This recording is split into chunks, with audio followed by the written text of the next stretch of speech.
Hello, Assalamu alaikum. How are you all? Hope you will be doing great. I'm Saima Siddiqa.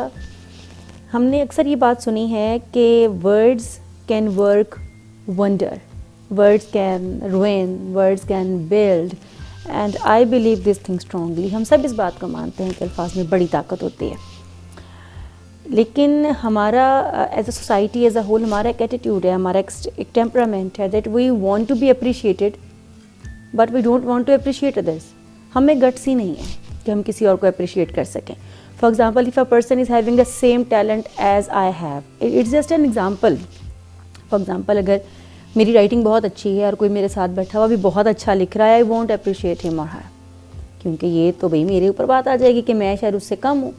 ये as a society as a whole मैं ये feel करती हूँ कि हमें ये प्रॉब्लम है.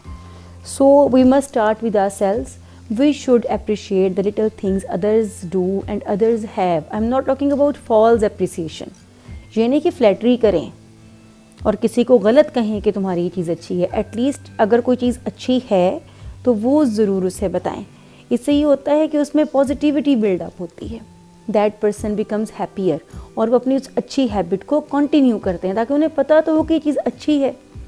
For like if as a wife, if I never appreciate my partner, my husband, for doing the things he is doing to make my life comfortable, I must tell him clearly that I'm so glad that you are doing all these efforts for me. And in the same case with the husband should be that if the wife is trying her best to comfort him and cooking for him and all that stuff she is doing, इसको ऐसे ना लिया जाए कि फ़र्ज़ है उसका तो कर रही है. उसको अप्रिशिएट करें so that she may continue with the good things in life. आप छोटे छोटे बच्चों को भी देख सकते हैं. फॉर एग्ज़ाम्पल, अगर एक बच्चा अच्छा काम कर रहा है, कोई लाइनें चलें, एक पेज पे 4-5 लाइनें लगा के ले आया कोई बच्चा और मदर उसे कहती है वाओ ये क्या बनाया आपने, तो स्पाइडरमैन बन गया. He would carry on with that positively. लेकिन अगर आप उसको फ़ौरन कह देंगे क्या पेपर गंदा करके ले आए हो तुम, बनाएगा वो फिर भी, छोड़ेगा नहीं, बनाएगा वो फिर भी, लेकिन फिर उसकी ड्राइंग्स में, उसकी लाइंस में अग्रेशन आपको नज़र आएगा. So avoid aggression in life and in society and appreciate करना सीखें. If only your appreciation and your kind words can make someone feel better, then why not. Why can't we do this, why can't we make others feel better. इसमें कोई खर्चा थोड़ा ही ना आता है. हम बहुत सारी बातें बिला वजह भी तो कर जाते हैं और बाद में हम ये कह रहे होते हैं I didn't mean to hurt you, मेरी ऐसे इंटेंशन नहीं थी. और इन द सेम वे जब हम दुआ मांगते हैं तो हम अल्लाह मियां से दुआ भी मांगते हैं कि अगर अनकॉन्शियसली भी, अनइंटेंशनली भी मैंने किसी का दिल दुखाया तो मुझे उसके लिए माफ़ कर देना. कभी सोचा है आपने कि अनइंटेंशनली हम सिर्फ दिल दुखाते ही क्यों हैं? कभी अनकॉन्शियसली हमने किसी को खुश तो नहीं किया?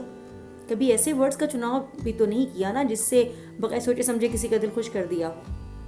उसकी वजह यह है कि हमारी तरबियत में ये चीज़ें शामिल नहीं थी और ना हम कर रहे हैं अगली जनरेशन में ये चीज़ें इन्फ्यूज़ कि तारीफ़ करने के फ़ायदे हमें क्या क्या मिलते हैं. दूसरा तो खुश होता ही होता है हमारे लफ्ज़ों से, हमें खुद क्या फ़ायदा होता है. Let me tell you a few benefits. If you appreciate others, it will make you away from many evils in your life. Like you won't be feeling jealous, you won't be feeling insecure ever, and you will be having a bigger comfort zone. Comfort zone इतना सा बना लेते हैं हम, उसमें ज़रा सा pin point होता है एंड वी गेट हर्ट. सो अपना कंफर्ट जोन बड़ा रखिए, ठीक है. ये इसको ज़रूर फॉलो करें. और दूसरा, cherish little beautiful things among your friends, your colleagues, your partners, your kids, your family members. उससे आप खुश रहेंगे. And praising little things can bring beautiful bigger things. It will make you happier and will be living a happier society. See या.